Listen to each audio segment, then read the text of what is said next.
Hey guys, Shoppy Cool here, and today I'm going to be going over and kind of documenting this card game that I'm making more to play casually in real life than one that's a major project. Because my main project, Weather Wars, takes too long to actually be able to play it in school with people. So while that is still my main project and a goal I'm working towards, this one is just to play a bit more casually. The game doesn't have a name yet, and is nowhere near finished, but let's get into it. Okay, so I'm going to go through the nature deck first because I've numbered the cards and number one is from this. As you can see, I don't have a name for the game, as I promised in the intro. So let's look at card number one. This is Grappling. It's this little kind of grape guy with a spear. Really weak stats, but don't worry, it gets a lot better than this. Oh yeah, this game is very much inspired by Elementals, which is one of Zach from Chaos Galaxy's older card games. And the reason I'm showing this is because I'm probably not going to show it on here much because it isn't a full project like what Weather Wars is. It's just a thing I'm doing for fun. Okay, our second card here is a returning one, Shroom Doom. This is definitely my favourite version of Shroom Doom that I've done, but I haven't actually given him a final art for Weather Wars yet. But I definitely prefer this to the Creatures of Battle color palette. His ability, once again, works differently because I just adapt it for every game, but the idea is like he uses a strong attack, causing him to explode, and he takes some damage from that. So you can see the aftermath of his attack. I tried very intentionally to make card number one an original and card number two a returning one. Okay, here we have the Shroom Eater. There is an equivalent of this in Weather Wars, but they look completely different. They both have a similar ability though, where you can kill a Shroom card in your hand or in play to gain 200 HP. So you can see he's like this weird tree thing, and he's taking a bite out of this mushroom. So of course you can combo it with Shroom Doom, but you also might want to use one of your other shrooms. So we do have the Shroom archetype again. Shroom Bloom, I would say returning, but they're both projects that I'm working on at the same time. So I guess cross-pollinating from Weather Wars, we have Shroom Bloom. Pretty weak attack, but pretty good health. Doesn't have any ability. But of course, can be killed by the Shroom Eater. Okay, our next one is Shroomini. Very small. So I was thinking at first of just making it, this is just the whole artwork. But no, I decided to put a banana for scale to show you how mini this Shroom really is. He's another insanely weak card, but he is the best choice to sacrifice to the Shroom Eater because he's got the worst stats. So if you have this in your hand, and you have the Shroom Eater, your best move is to kill this to power him up, because he will gain quite a substantial amount of HP from that. More than Shroomini has. Okay, next we have the Hedge Beast. This is card number 6, and it's one of my favourites. It's kind of inspired by Gigantros, but as you can see it's very different. This kind of four-legged creature with all these branches coming out of it, no kind of defined outline. I was gonna originally draw it like asleep or something, but this is still just the lore of it. Like they'll just effectively hibernate and look like a bush for ages before waking up and going on a rampage. Flag and Dry, another one that's also in Weather Wars, although much different. I didn't really like how I drew this one at first, but I think I'm starting to come around to it a little bit more. We also now have their method of attack being them spitting venomous liquid, as seen from them having 230. Here we have Sprott, one of the more iconic cards from Weather Wars, in my opinion. Well, I'll try and make it iconic, we'll see. In Weather Wars, he can benefit from 3 different weather conditions, whereas most can only do that from 1 or 2. So here, he can be counted as a creature from any element. So, of course, well, the nature deck is all nature cards. If you get this card as a player who doesn't have the nature deck, it's still useful to you. So you can summon your incarnate cards, as you'll see later on. Okay. Another one I really like the art for, Monster of Vines. Card number 9. It's got very weak attack and very good health. But if multiple creatures team up to kill it, which they most likely will have to, then kill the one with the lowest HP. And here we have Wampode, a portly amphibian that wallows in marshes. Just a little frog guy, because I don't think I have any frogs in my other card games. They're one of my favourite animals. Pretty alright stats. And that's card number 10. Here we have Mossling, number 11. Just this thing made of moss. I just drew a bunch of lines like that, and that's how I got him. I like doing these no outline ones for some of the nature creatures. I think it works pretty well. Just got a silly face there. 440 base stats. But on to the last creature card for nature, because there's only 18 per deck. This is Nature Incarnate. You must kill 2 of your own nature cards to summon this, and it has the perfect balance of 700 attack and 700 health. All the Incarnate cards, asterisk, I think the water one might be slightly higher, but that's because a lot of the water cards are going to be really weak, instead of having mid-range ones. But we'll get to that when I actually make those. Have a stat total of 1,400. So this one just splits it completely evenly. We'll see the different take that the fire deck has in it. Though, but that isn't the end of this deck. We have action, resource, and activator cards. So very inspired by Chaos Galaxy there. This is a action card. So you just use it and you just use it once and then discard. Reveal 2 cards from the top of your deck. Add any revealed nature creatures to your hand. Very useful with this base nature deck. But, of course, if you try and use this when you're also bringing creatures from other ones, it won't be as good because you'll have a lower chance of pulling the creatures you actually want. Here we have Shroom City. So another one adding to the Shroom archetype. When this is active, all Shroom creatures, excluding the Shroom Eater, because it's a tree, gain 50 attack. The reason the Shroom Eater is a tree is actually partly because of this one's ability, because I wrote the abilities before I drew them. So I thought, okay, well, in Weather Wars, Moosh the Shroom Killer or whatever he was, he is also a Shroom. He's just like an evil one.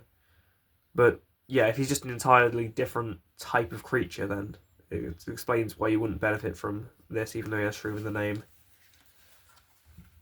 Here we have Regrowth. It's our first activator. So when the condition is met, you have to play it. The benefit being you might be able to play a card on your opponent's turn. When a nature creature with 400 or more health dies, play a nature creature with 160 or less HP from your hand. I just realised I said health there. I tried to use HP wherever I write it, but people will know what I mean either way. Okay, we have Tangling Vines. This is another action card. Attached to an enemy creature, it cannot attack while it's attached. So pretty much the Ice Elixir from Chaos Galaxy. However, the fire deck does have a counter to this that you will see.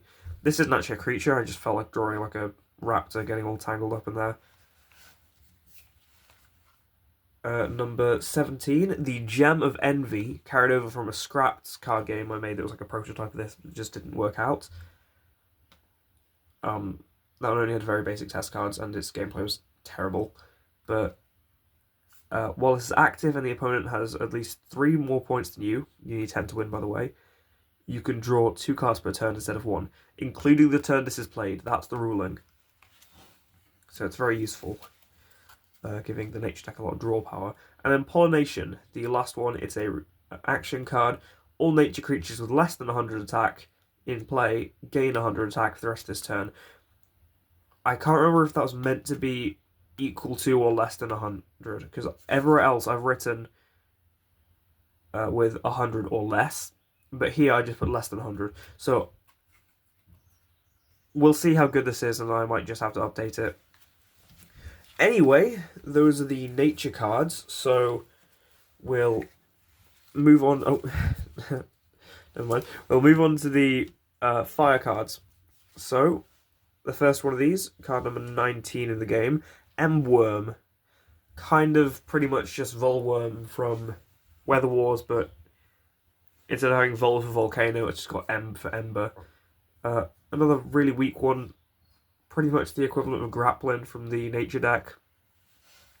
Ever so slightly stronger, ever so slightly less health. Lugjaw, another one from Weather Wars. A slug-like dragon that can only move very slowly. Got its stats there. Okay, this is part of an archetype, so I'll put this to the side for a second and show you those. So we have Fulo, Radian. These are inspired by like how different metals will burn different colours.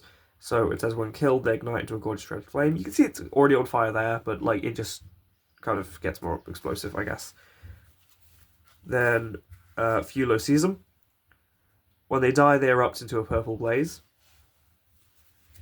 And Fulo Indar, they know to flare up in a blue fire after death. So these are all fairly weak cards, though Season's actually pretty good. But for Fulo Inferno's ability, I had to change it because it wasn't good enough the first time around. For each of your dead Fulo cards, gain 100 attack. So the strategy is to play all 3 of these before playing the Fulo Inferno, so that you can make it have 500 attack, and it'll be able to overcome some stronger enemies. Number 25, we have Massive Drake, being the evolution of Mini Drake and Major Drake from Creatures of Battle and Weather Wars. I think the idea of having just this kind of generic dragon that each game gets larger and larger. I don't know, maybe the next one would be Mountainous Drake. That's my idea for that. Oh, that's meant to be a dash. That's not meant to be an equal sign. A giant fire-breathing dragon, stories claim they can get even larger. So, yeah. Watch out. Here we have Obsidiglass Mouse. This kind of like obsidian shard with a face on it and mouse tail and limbs. They burrow inside the vents of extinct volcanoes. Thought that could be cool because it doesn't really have any rodent-type creatures. Scalamingo, another one from Weather Wars. They hunted hot springs and geysers. I wasn't able to get much flavor text in here. I made the font small for some of them, but yeah, the idea is they're meant to be able to stand in literally boiling water and still be able to survive it. Because flamingos in real life are very heat resistant, this just takes it to the extreme. Okay, we have E440, this kind of robot mining creature. And if you're wondering why it's called E440, it's because I couldn't think of a name for this card, but I knew his stat total was going to be 440, so I just put in the letter E as a placeholder name, so that the text box wouldn't disappear. And I thought, hang on, I could just make it E440 and make it a robot or something. So that's how we got this. Just a Literal Fire, card number 29. Oh, card number 29. Truly the best and most creative card in the game. Very low health, very strong attack. But the card that kills this dies, because they are trying to just charge straight into a fire. Probably not a good idea. And then the Incarnate card, Flames Incarnate. You must kill 2 of your own fire cards to summon it. I just realised I don't think I ran out the ability for Nature Incarnate, but it's the same thing. You have to kill 2 nature cards to summon that. That can be from your hand or in play, it doesn't really matter, just not from your deck and not from your dead pile. Now, onto the non-creature cards. Fire Portal. Every element is going to have a portal card that only works for their cards of their element. I think that's probably the best way to do that, because just having a generic portal card would be too strong in any deck. But having one of these, you effectively have that for your base deck, but then if you start opening packs, getting new creatures from different ones, adding them in, then you'll have a higher chance of being unsuccessful in drawing them. What I might do for the demonic deck, though, is I'm planning on making that one have, like, a bunch of action cards and having, like, a trickster kind of play style. So maybe I'll give it another portal that...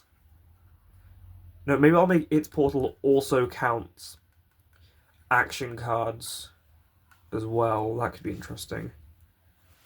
Anyway, Volcanic Wastes. Whilst it's active, all fire creatures have 50 more attack and 50 less HP. Say resource cards. Of course, you put it down, it stays in play until it's destroyed. How would you destroy a resource, you may ask? Well, actually, you're not about to find that out yet, but you'll get there in a second. Wildfire. When one of your fire creatures kills a nature creature, kill any creature in play with 50 or less HP.